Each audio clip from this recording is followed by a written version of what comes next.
biggest transformations in this property.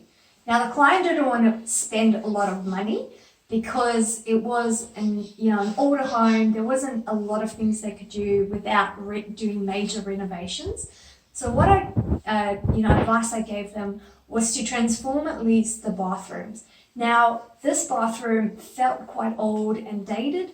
If you have a look at the floor, it was a green color scheme, and this tile color, which is also green, was throughout the whole bathroom. The bench top was a pink color, so as you can imagine, the color scheme didn't really work well together. And so my top tip for them was to paint. Now, it's really easy. You get a product called White Knight that helps you to just transform your bench tops, your backsplashes, your tiles. Great product. Thanks so much for watching this video.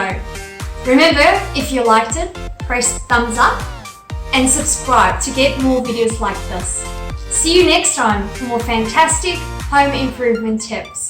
Bye.